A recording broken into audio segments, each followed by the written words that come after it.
হয়ে থাকে, কষ্ট হয়ে থাকে, সেটা হচ্ছে আমার ফরেস্ট ডিপার্টমেন্টের আমার যারা সহকর্মীরা আছেন, যারা সকাল সন্ধ্যা জঙ্গলটাকে বাঁচিয়ে রাখে এবং হলং বাংলোর মতো যে বাংলোগুলো আছে প্রত্যেকটা জায়গা যে বাঁচিয়ে রাখে যারা, তাদের কষ্টটা সবথেকে বেশি। এবং আজকে নিজে গিয়ে দেখলাম, আমি ফরেস্ট ডিপার্টমেন্টের একজন কর্মী হিসেবে বলবো যে আমার সত্যি অনেক স্মৃতি জড়িয়ে আছে, অনেক আবেগ জড়িয়ে আছে। সেই জায়গা থেকে খারাপ লাগছিল আজকে দেখে, মানে এইভাবে একটা ঐতিহ্য আমাদের শেষ হয়ে যাবে চোখের সামনে, আমরাও কল্পনা করতে পারিনি। ম্যাডাম, প্রাথমিক একটা তদন্ত রিপোর্ট মনে হয় চলে এসছে, কি পাওয়া গেল ওখানে?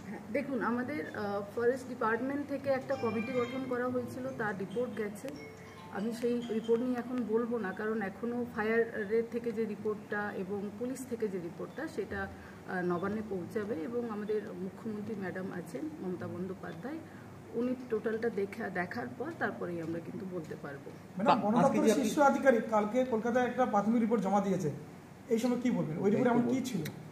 দেখুন, ওই রিপোর্টে আমরা যেটা আমাদের ডিপার্টমেন্ট থেকে যেটা হয়েছে, আমরা প্রথম থেকে বলছিলাম যে আমাদের আন্দাজ যেটা ছিল যে শর্ট সার্কিট থেকে, কিন্তু সেটাই ফাইনাল নয়, কারণ পুলিশও একটা রিপোর্ট দেবে এবং ফায়ার ডিপার্টমেন্ট একটা রিপোর্ট দেবে। টোটালটা দেখার পরই আমরা সঠিক সিদ্ধান্তে পৌঁছতে পারি। আজকে যে পরিদর্শন করলেন, কি কি দেখলেন? পরিদর্শন করে কি দেখবো, একটাই যে শেষ একদম পুড়ে যাওয়া একটা হলং বাংলোকে দেখলাম, যেটা মানে কেউ কল্পনা করতে পারেনি কোনোদিন। আরেকবার হলং বাংলো কি নতুন করে হওয়া উচিত? হওয়া উচিত নয়। আমাদের ঐতিহ্যকে বাঁচানোর জন্য মমতা বন্দ্যোপাধ্যায়ের নির্দেশের অপেক্ষায় আছি। আমরা ফরেস্ট ডিপার্টমেন্ট তরফ থেকে কথাবার্তাও চালাচ্ছি, অবশ্যই আমরা হলংটাকে পুরনো জায়গায় ফিরিয়ে নিয়ে যেতে পারি। আইনি জটিলতা কিছু? সেন্ট্রাল গভর্নমেন্টের কোনো আইনি জটিলতা? দেখুন, সব কিছুর তো সমস্যার সমাধান হবেই, সমস্যা যদি থাকে সমস্যার সমাধানও হবে, কিন্তু আমরা চাইছি হলংটা বেঁচে থাকুক হলংয়ের মতো করে। হলে কি কাঠেরই হবে নাকি? দেখুন, এটা সময়ের ওপর, এখন আমি কিছু বলতে পারবো না, কারণ আমাদের অভিভাবক আমাদের মাননীয় মুখ্যমন্ত্রী মমতা বন্দ্যোপাধ্যায় আছেন, তিনি যেভাবে নির্দেশ দেবেন সেভাবেই আমরা এগোবো। আমরা ডিপার্টমেন্টের তরফ থেকে কথাবার্তাও চালিয়েছি, উনি যেটা বলবেন সেটা। কতটা দ্রুত সম্ভব এটা, মানে এই নতুন বিল্ডিং আবার ব্যাপারে? হ্যাঁ, দেখুন, সেটা আবারও বলছি, আমাদের অভিভাবক আছেন, তিনি যখন নির্দেশ দেবেন, যেভাবে নির্দেশ দেবেন, যত তাড়াতাড়ি নির্দেশ দেবেন, উনি যেভাবে বলবেন আমরা সেভাবে। ম্যাডাম, প্রাথমিকভাবে কি মনে হচ্ছে তদারকিতে কোনো গাফিলতি ছিল? রক্ষণাবেক্ষণে না, দেখুন, আমি আবারও বলি, অনেকে হয়তো অনেক কথা বলেন, কিন্তু আমি একজন ডিপার্টমেন্টের একজন কর্মী হিসাবে বলবো, আমার দপ্তরের যারা কর্মীরা আছেন তারা সকাল সন্ধ্যা যেভাবে পরিশ্রম করেন, যেভাবে আগলে রাখেন সব ব্যাপারটা, তো আমার মনে হয় না কোথাও গাফিলতি আছে, কারণ 24 ঘন্টা আমিও নজরদারি রাখি সেই ব্যাপারে, এবং আমার কর্মীরা যথেষ্ট কাজকর্ম করে।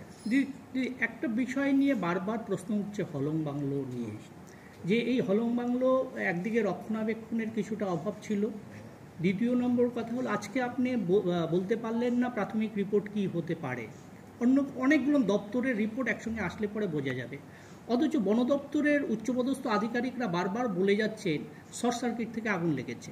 এবং একটা প্রশ্ন উঠে এসছে বিভিন্ন মহল থেকে, যে প্রশ্ন উঠে এসেছে যে এসি চালানো ছিল এবং সেইখান থেকেই আগুন লেগেছে, এতগুলো এই ফাঁক কেন থাকছে? এসি চালানো ছিল, আপনি গেছিলেন দেখতে?